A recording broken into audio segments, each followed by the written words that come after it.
Hey, beautiful soul. You're listening to the Rising into Mindful Motherhood podcast, your weekly dose of fertility wisdom. I'm your host, Dr. Katie Wood.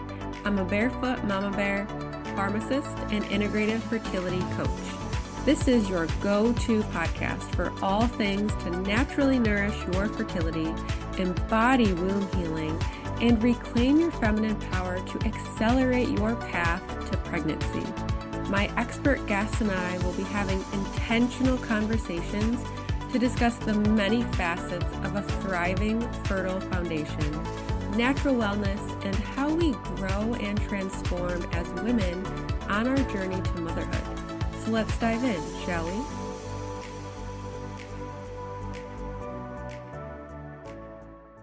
Hello and welcome to Rising into Mindful Motherhood. In this episode, I'll be talking with Kathryn Bregman, a badass fertility coach with 2 master degrees in education and qualitative research, which she uses to design and teach her badass fertility program, which has helped women all over the world become moms, which we love. She had struggled herself for years to conceive her daughter, and everything shifted when she discovered mindset on her journey. Kathryn decided she needed to share what she had learned, so she became a certified life coach under the mentorship of Marianne Williamson and founded Badass Fertility. And in today's episode, we're going to be discussing how the mind is the most often overlooked and most essential tool to help bring home your baby. So welcome, Kathryn. I am so happy to have you on my podcast. She recently had me as a guest on hers. So just happy to dive into your journey and how mindset can really make such an impact on the fertility journey. Oh, thank you. Thank you so much. It is honestly, I'm just so happy to be here talking with you. I had so much fun talking with you on my podcast, and I'm just honored to be a guest here on yours. So, yeah, let's jump in. Beautiful. So I want to hear about this shift that happened Mhm. for you on your journey. Mm, What did that look like? What did it feel like? And what was the mm. resulting impact for you? Ugh, I love that you started by asking about the shift because that's such a powerful key to it all. And I know that because I lived it and I have seen it happen with so many of the amazing women in my BFP program. And so going back to my story, I'll give you like the Cliff Notes version and emphasize the shift part. So I got married when I was 36 Mhm. and already felt behind, right? Like I just had this now if I when I have clients who are in their mid to late 30s, I'm like, "Oh my God, you are so good. You have so much time. There is nothing to worry about here." But we're programmed to really fear that 35 as like this tipping point of fertility. And so I had that in my mind. And so I was already felt behind. My husband and I we get married. Let's go. Let's make this baby. And the first month that we tried to conceive using an ovulation kit, I did become pregnant. And I remember thinking these famous last words. I thought, why do people struggle to get pregnant? Use an ovulation kit. As if I like had it all figured out, and was like Huh? smart. Well, unfortunately, we lost that pregnancy pretty early on, about 8 weeks in. And I did not see another positive pregnancy test for 3 very long, very torturous years. No. And I ate those words because it did not matter how many ovulation kits I used. I used every single one on the market, every single thing I could possibly do. After about a year of trying naturally, I had been doing acupuncture, taking herbs. And then we were like, all right, we need to get a workup. I got a workup done at my clinic. My clinic was like, oh, you have a bazillion problems. You have, because at that point I was like 38 ish, around 38. And I was diagnosed with endometriosis, elevated NK cells. They said I was pre-diabetic. I had a thyroid condition. And those are just the highlights. And then there was like other issues as well. So I was devastated. I mean, Yeah. all I wanted was to become a mom. At that point, I felt totally out of control. I felt like it was never going to happen. My friends and family were like, don't worry, just relax. You'll be fine. It's going to happen. And I mean, people would even say things like, don't try so hard. And I'm like, hello, look at all this stuff I've just been diagnosed with. And I think that's such a difficult part of this journey. And it brings me around to that shift that we're talking about, because on the one hand, it's, yeah, look at all this stuff that I was diagnosed with. I really needed to pay attention to it. And I felt, I mean, my IVF doctor, who I adored, like really would spend a lot of time with us. Like he would sit down and talk with us for an hour when we came in. He'd answer all of our questions. He was like, you need to start like yesterday. And so I was panicked. My husband thought it was fine and we could get pregnant naturally, no problem. And I was like, you're crazy. Like, we need to do this. And really, I think that going through the IVF process it was so stressful and led me to this place where I felt really disconnected from my body even more and even more powerless. And after 2 egg retrievals, we had gotten about 3 or 4 embryos from each retrieval. We had opted for genetic testing. None of the embryos from either of the retrievals came back genetically normal. And I was really at a breaking point at that point in time, because I felt I could cry even just Yeah. thinking, like, how am I ever going to do this? And I had become aware of the value of mindset. I knew that I was in a place where I just couldn't even believe in my body anymore. I felt so strung out from the hormones and the whole experience. And I started working with a mindset coach, and that really changed the game for me. I had also been doing therapy. Like, I am one of those people, like, I took every approach that I could take. I was like, I will leave no stone unturned. I will make this my mission to bring home my child, because there was nothing more important to me than that. And I can say, from having worked with a therapist, it was very helpful.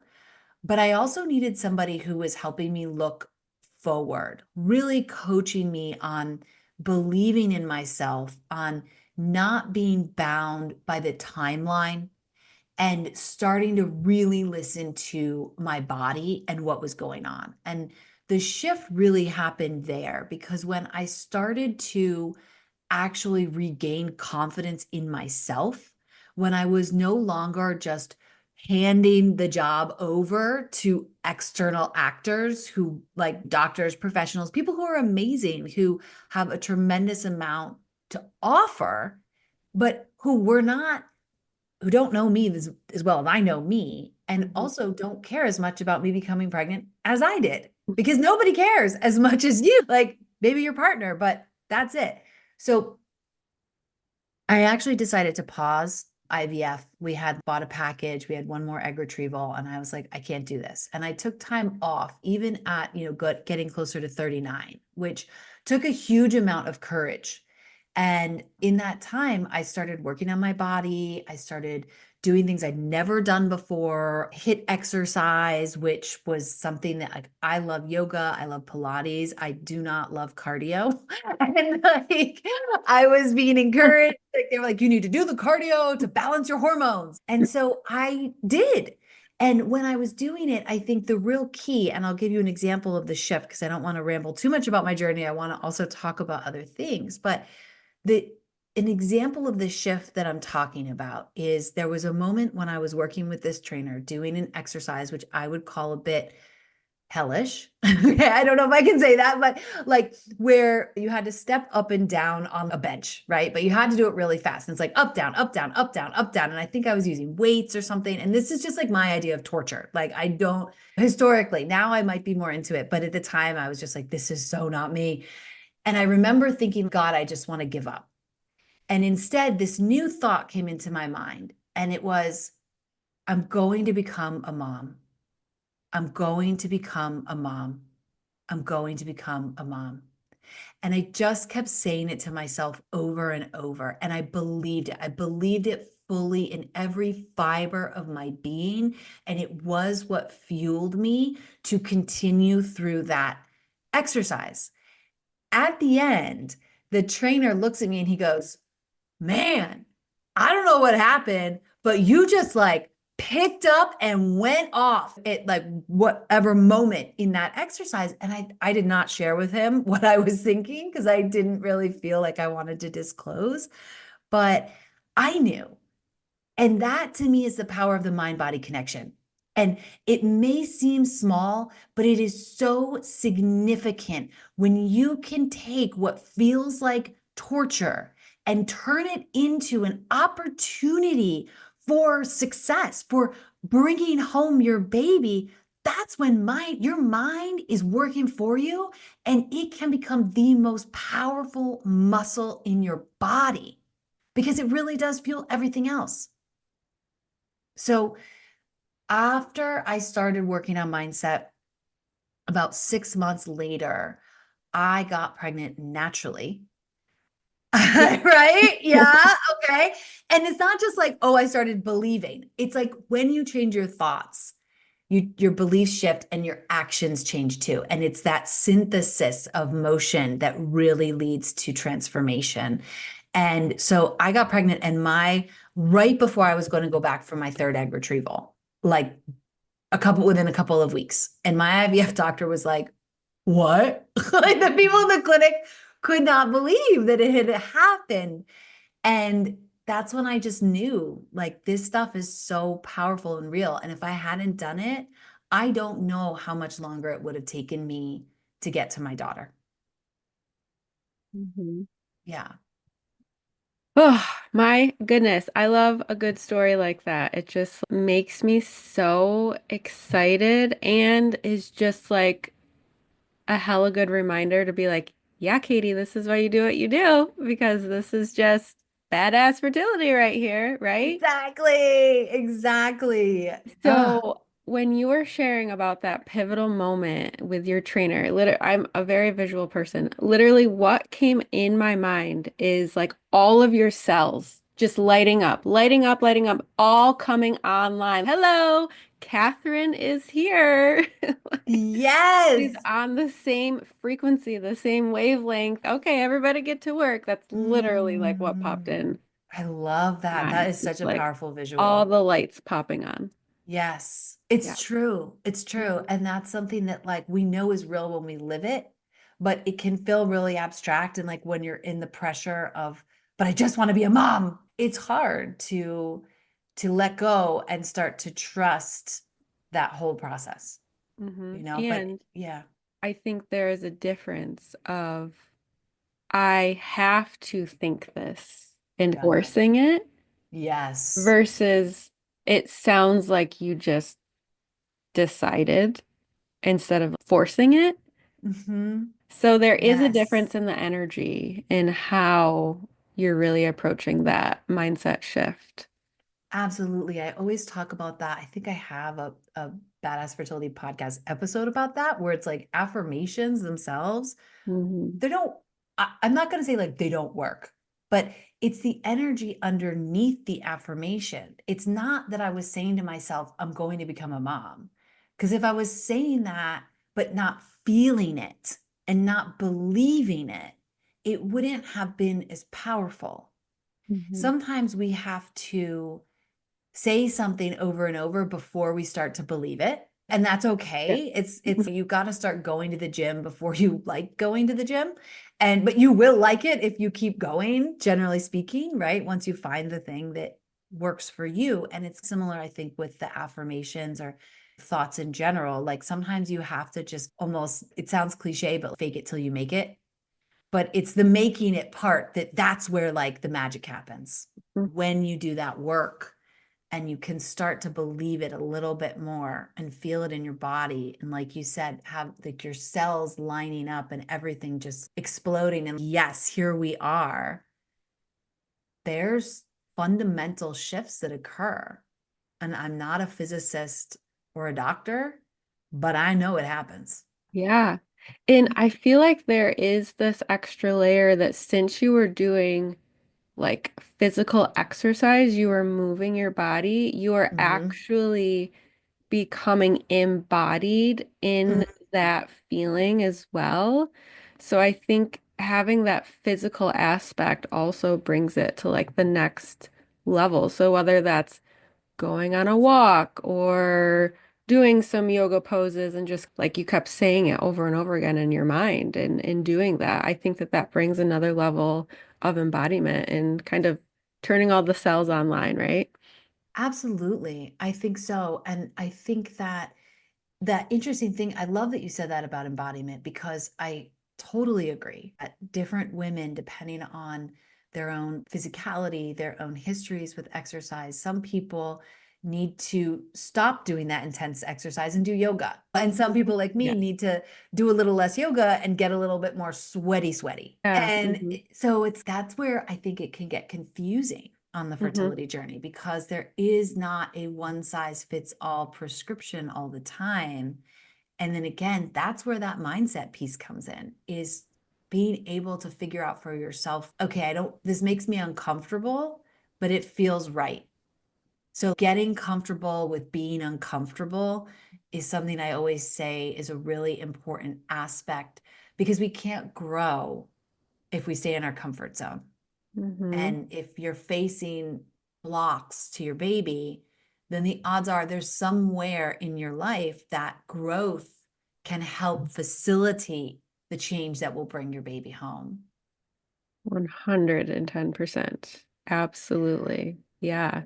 So I would love to hear, hmm, I don't know, what's coming through is what are some of the biggest mindset blocks that you see with your clients? Because I know that there's always like common threads and themes that can come through. So what are some of the bigger ones that you see? I'm so glad you asked that question because in the Badass Fertility Program, we have a support group that we get together a couple times a month. And one of the things that's come up a lot lately, so the first thing that comes to mind is age. Hmm. And it doesn't really matter almost what age a woman is. She could be 32, 42, 48. She's probably worried about her age. I find it so fascinating because it just that in and of itself exemplifies how subjective that fear can be. Because somebody who's 45 is looking at the 38-year-old and being like, damn, I wish I was you. And someone who's 38 is thinking, oh my God, I'm almost expired. And it's, whoa, hold on a second here. I think that what happens is I love data. I love statistics. I think it's really important. I'm a research driven person. I spent a lot of time in higher education. I know you are also a research driven person. And we also both, I think, recognize the limits of what medical research can really tell us about our own individual chances of becoming pregnant. So I always emphasize if you've been given a 1% chance of getting pregnant, the odds are what's running through your mind every day is it's a 99% chance it's not going to happen. It's not going to happen. I waited too long. My eggs are too old. My AMH is too poor, whatever it is. But again, like we keep running those thoughts through our heads and then we believe them because thoughts lead to beliefs. The more you think something, the more your brain's going to just start accepting it as true. And then it constrains the actions you're willing to take. So if I had, going back to my story, just as a personal example, if I had believed those thoughts of, I haven't even had any good eggs, quote unquote, I have had no genetically normal embryos. How could I ever get pregnant? I better keep doing IVF. If you can flip the script and be like, you know what? I have a 1% chance. I have a chance. And if you can live in that place of possibility, it will flip so much of your experience of your journey, and you will find yourself doing things differently. And those differences are critical to facilitating success. Do I have enough time? Have I wasted time? How much time do I have left? And all of those, what I encourage women to do is flip the script. Flip the script. Stop looking at what you don't have and look at what you do have, which is easy to say and hard to do. But there are tools and practices, and with support, it's really possible. Hmm. Absolutely. Yeah, just flipping the narrative and being very careful with what we accept as Mm, our truth. For example, the other day, a girl posted in a fertility group about her really, really low AMH and what can she do. And I just commented and said like, hey, oh, she was 29 or 26 or something, and her AMH was like very low. And I'm like, hey, listen, this is a flag that something is probably going on underneath. Like you could totally take a root cause approach and try to figure out what is going on. And then another woman commented on my comment and was basically projecting, no, there's nothing you can do about it. You probably just have POI. Like there is nothing you can do to change your wow. AMH or anything like that. And it's Wow. just, and I commented back very respectfully. I said, I think if you believe that, then that will be your reality.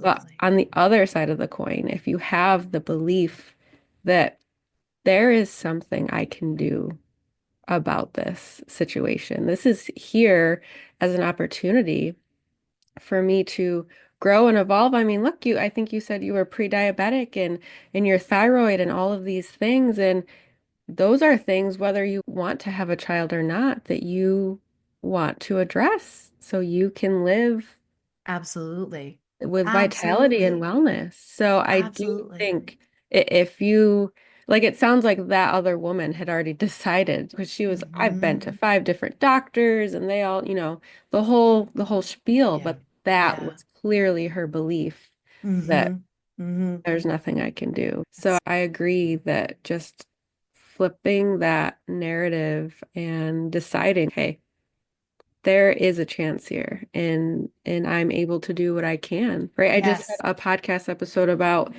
the quality of your eggs versus the quantity, right? When you're in your Mm. 40s, you have eggs. You don't have as Oh, many, yeah.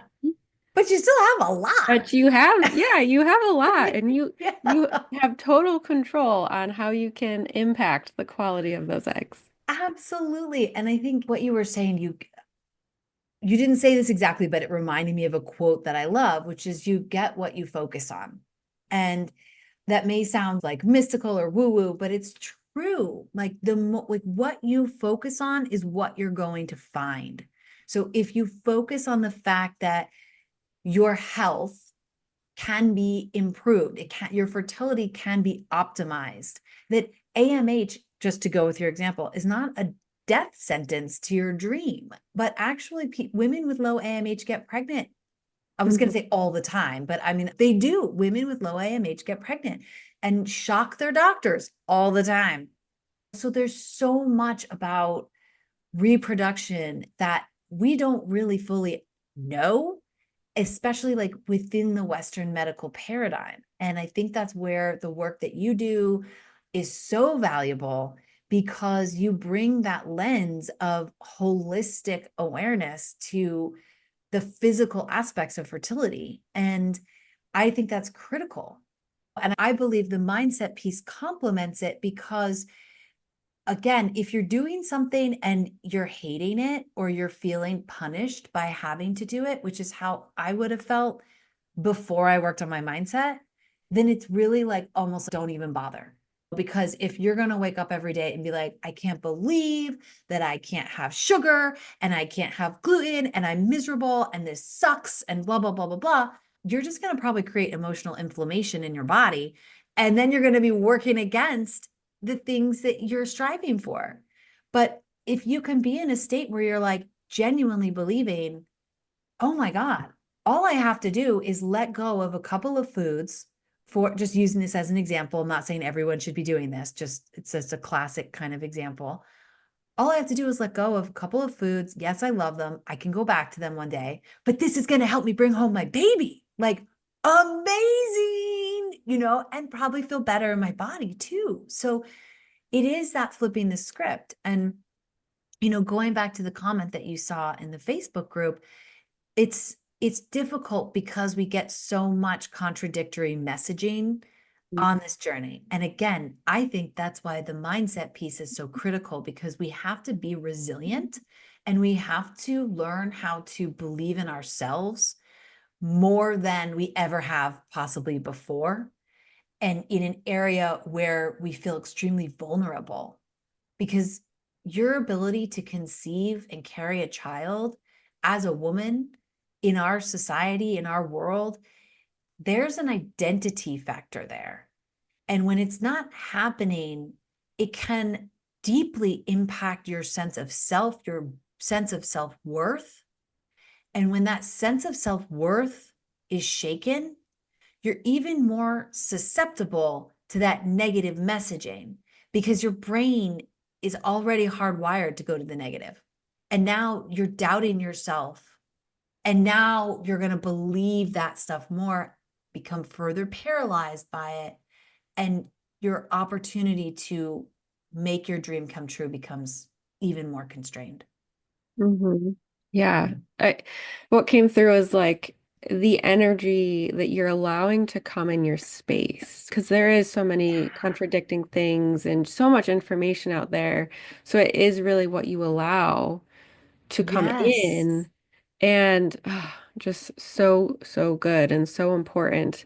You had mentioned when we were talking about mindset that you have some tools in your Mm-hmm. program. What's like your top one tool that you love to have people practice?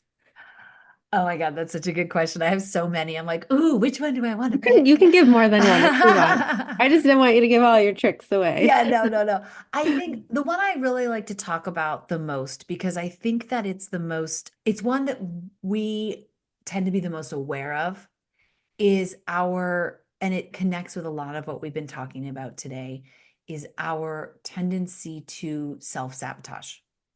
And what I mean by that is when you believe the negative thoughts in your mind and you accept them as true,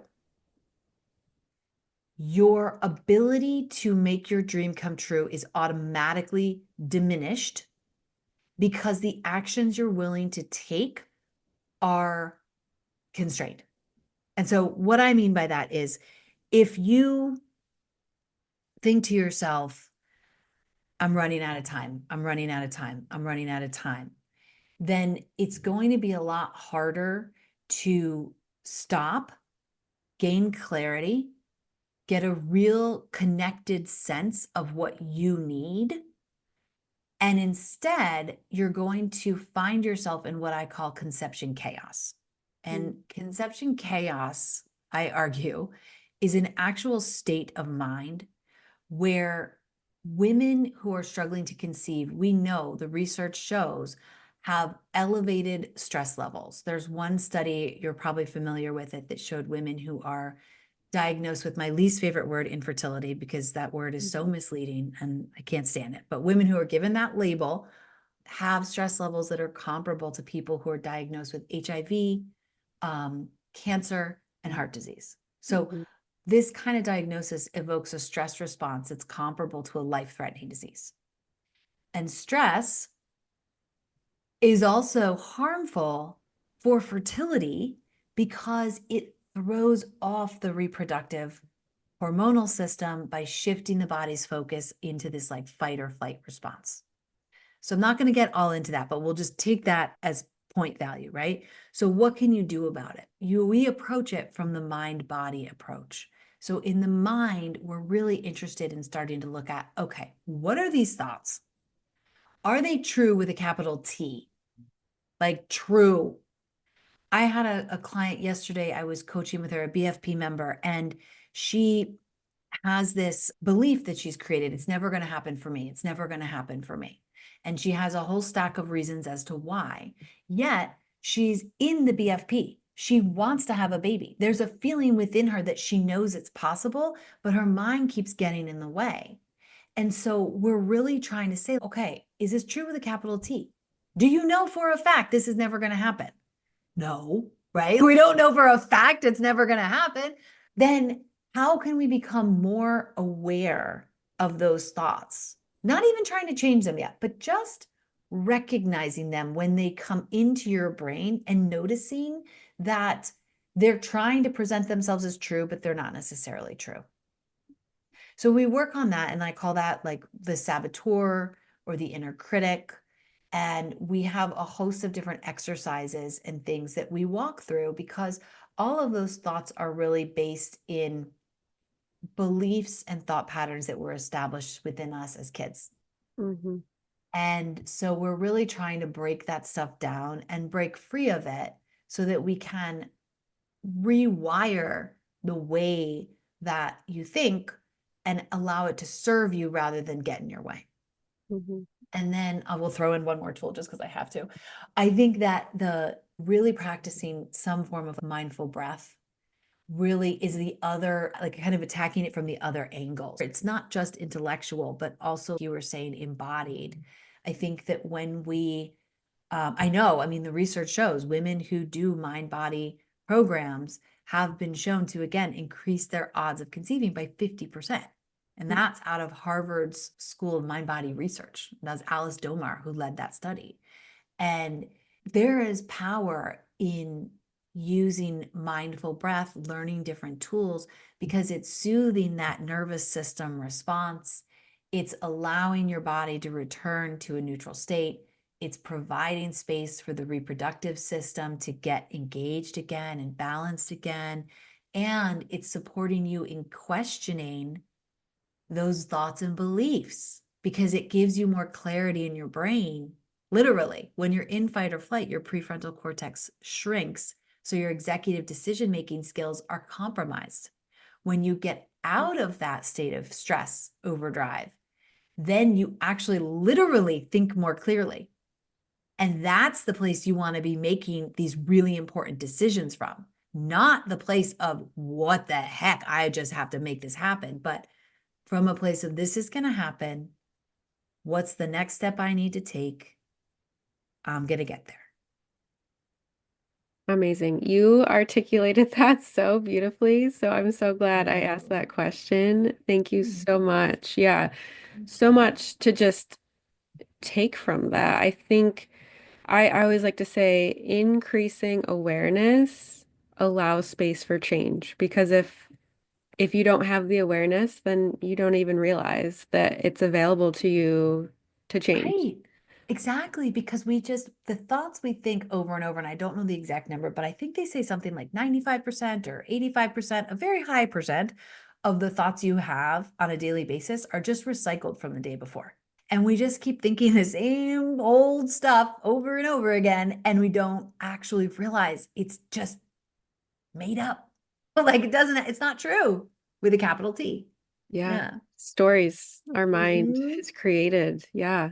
100%. So I know you have a freebie I for the do. listeners, an e-booklet, 3 surprising habits that can block your baby. So please Mhm. tell us a little bit about that. Okay. Actually, that's perfect segue because it really connects so much to everything we were talking about today. So, in that e-booklet, I dive further into these 3 surprising habits that we often, they're surprising because we don't think of them, right? We don't realize that we're doing it, but it really comes down to mental blocks that we put in our own way on our paths to our baby, which, when removed, can accelerate our odds of success. Mm, So there are 3 different examples, and I'll let you check out the e-booklet to find out what they are yeah. of where we do this, and also provide some exercises on how to start shifting it. Beautiful. I'm just getting so many visual downloads with this conversation from you, but I'm just like, it's just paving the path, right? Paving the way for you. Yes. So if this conversation has your wheels turning, go download that ebooklet. I'm sure you are going to get something out of it and you can begin shifting things for yourself. So, Kathryn also has a podcast, the Badass Fertility Podcast. I was a recent guest. I'm going to be putting my show link in the notes as well. So tell the listeners about your podcast and then also where they can find you, learn from you, and connect with you.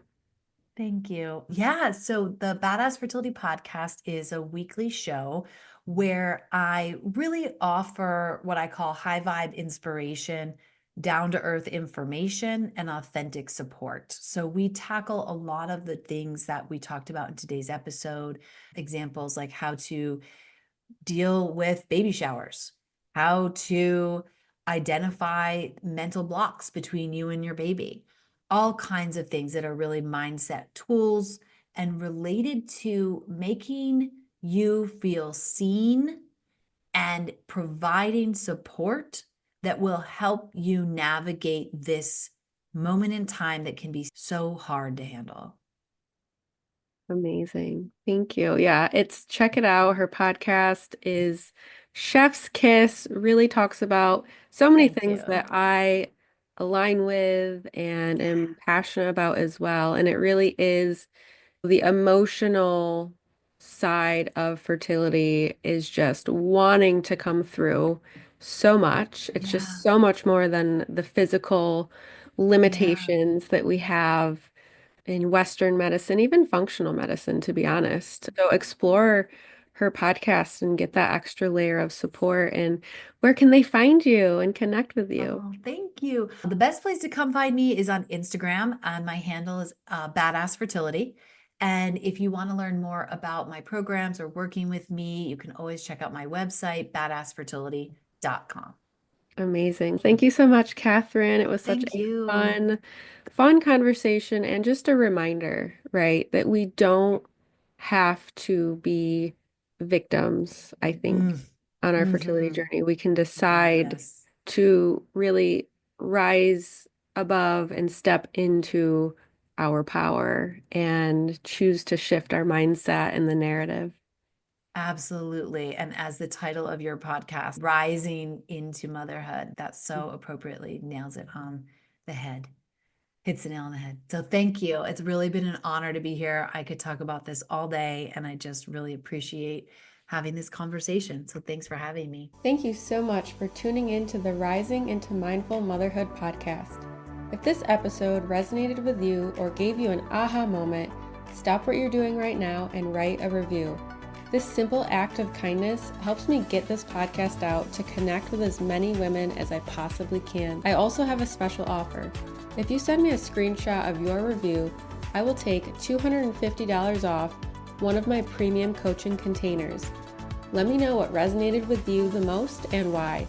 So connect with me in my free Facebook community or tag me on Instagram. You'll find both listed below. Thanks again from the bottom of my heart for tuning in to this episode, and I'll see you next time.